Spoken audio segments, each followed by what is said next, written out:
The next morning, the giant went out without giving Yvon any orders, which troubled Finette. At noon he returned without his flock, complaining of the heat and fatigue, and said to the young girl, "You will find a child, my servant, at the door. Cut his throat, put him into the great pot to boil, and call me when the broth is ready." Saying this, he stretched himself on the bed to take a nap, and he was soon snoring so loud that it seemed like thunder shaking the mountains. Finette prepared a log of wood, took a large knife, and called Yvon. She pricked his little finger. 3 drops of blood fell on the log. "That is enough," said Finette. "Now help me fill the pot." They threw into it all that they could find, old clothes, old shoes, old carpets, and everything else. Finette then took Yvon by the hand and led him through the 3 antechambers, where she ran in a mould 3 bullets of gold, 2 bullets of silver, and 1 bullet of copper, after which they quitted the house and ran toward the sea. "On the curver!" cried Yvon, as soon as he saw himself in the country. "Explain yourself, dear Finette. What farce are we playing now?" Let us run," she cried. "If we do not quit this wretched island before the night, it is all over for us." "On the curver!" replied Yvon, laughing, "and down with the giant." When he had snored a full hour, the giant stretched his limbs, half opened one eye, and cried, "Is it ready?"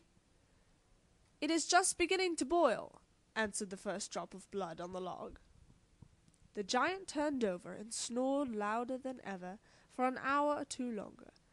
Then he stretched his limbs, half opened one eye, and cried out, "Do you hear me? Is it almost ready?" "It is half done," answered the second drop of blood on the log. The giant turned over and slept an hour longer. Then he yawned, stretched his great limbs, and cried out impatiently, "Isn't it ready yet?" "It is ready now," answered the third drop of blood on the log. The giant sat up in bed, rubbed his eyes, and looked around to see who had spoken. But it was in vain to look. He saw no one. "Finette!" howled he. "Why isn't the table set?" There was no answer. The giant, furious, sprang out of bed, seized a ladle, which looked like a cauldron with a pitchfork for a handle, and plunged it into the pot to taste the soup. "Finette!" howled he. "You haven't salted it! What sort of soup is this? I see neither meat nor vegetables." No, but in return he saw his carpet, which had not quite all boiled to pieces. At this sight he fell into such a fit of rage that he could not keep his feet. "Villains!" said he, "you have played a fine trick on me, but you shall pay for it."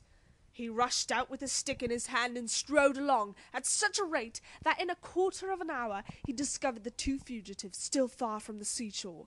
He uttered such a cry of joy that the earth shook for 12 leagues around. Finette stopped trembling. Yvon clasped her to his heart. "On the curver!" said he. "The sea is not far off. We shall be there before our enemy." "Here he is! Here he is!" cried Finette, pointing to the giant not 100 yards off. "We are lost if this charm does not save us." She took the copper bullet and threw it on the ground, saying, "Copper bullet, save us, pray. Stop the giant on his way."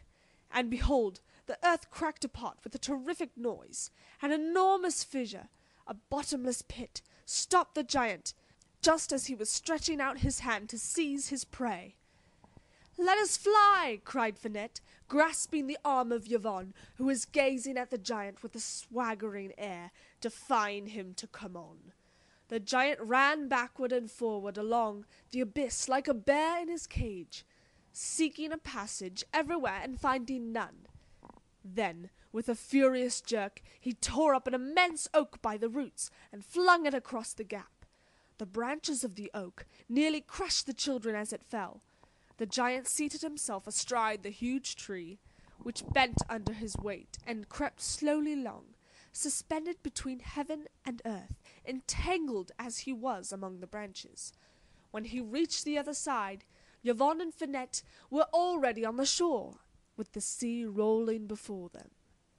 Alas, there was neither bark nor ship. The fugitives were lost. Yvon, always brave, picked up stones to attack the giant and to sell his life dearly. Finette, trembling with fear, threw one of the silver bullets into the sea, saying, "Silver bullet, bright and pliant, save us from this frightful giant." Scarcely had she spoken the magic words when a beautiful ship rose from the waves like a swan spreading its white wings. Yvon and Finette plunged into the sea. A rope was thrown them by an invisible hand, and when the furious giant reached the shore, the ship was receding rapidly at full sail, leaving behind it a long furrow of shining foam. Giants do not like the water. This fact is certified too by old Homer, who knew Polyphemus, and the same observation will be found in all natural histories worthy of the name. Finette's master resembled Polyphemus. He roared with rage when he saw his slaves about to escape him. He ran hesitatingly along the shore.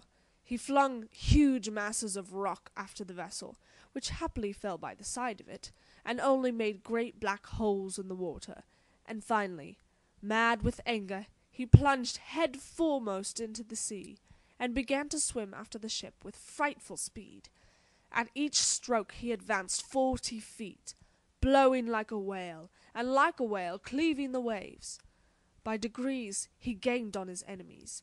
One more effort would bring him within reach of the rudder, and already he was stretching out his arm to seize it, when Finette threw the second silver bullet into the sea and cried in tears, "Silver bullet, bright and pliant, save us from this frightful giant."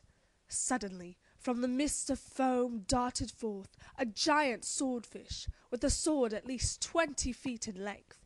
It rushed straight towards the giant, who scarcely had time to dive, chased him under the water, pursued him on top of the waves, followed him closely whichever way he turned, and forced him to flee as fast as he could to his island, where he finally landed with the greatest difficulty, and fell upon the shore dripping, worn out, and conquered. "On the Curver!" cried Yvon. "We're saved!" "Not yet," said Finette, trembling. "The giant has a witch for a godmother. I fear that she will revenge on me the insult offered to her godson. My art tells me, my dear Yvon, that if you quit me a single instant until you give me your name in the chapel of the Curvers, I have everything to dread." "By the unicorn of my ancestors," cried Yvon, "you have the heart of a hare and not of a hero. Am I not here? Am I going to abandon you? Do you believe that Providence has saved us from the fangs of that monster to wreck us in port?" He laughed so gaily that Finette laughed in turn at the terror that had seized her. Chapter 4. The rest of the voyage passed off admirably. An invisible hand seemed to impel the ship onward. 20 days after their departure, the boat landed Yvon and Finette near Curver Castle. Once on the shore, Yvon turned to thank the crew. No one was there. Both boat and ship had vanished under the waves, leaving no trace behind but a gull on the wing. Yvon recognized the spot where he had so often gathered shells and chased the crabs to their holes when he was a child. Half an hour's walk would bring him in sight of the towers of the old castle. His heart beat. He looked tenderly at Finette and saw for the first time that her dress was fantastic and unworthy of a woman about to enter the noble house of Curver. "My dear child," said he, "the Baron my father is a noble lord, accustomed to be treated with respect. I cannot introduce you to him in this gipsy dress. Neither is it fitting that you should enter our great castle on foot like a peasant.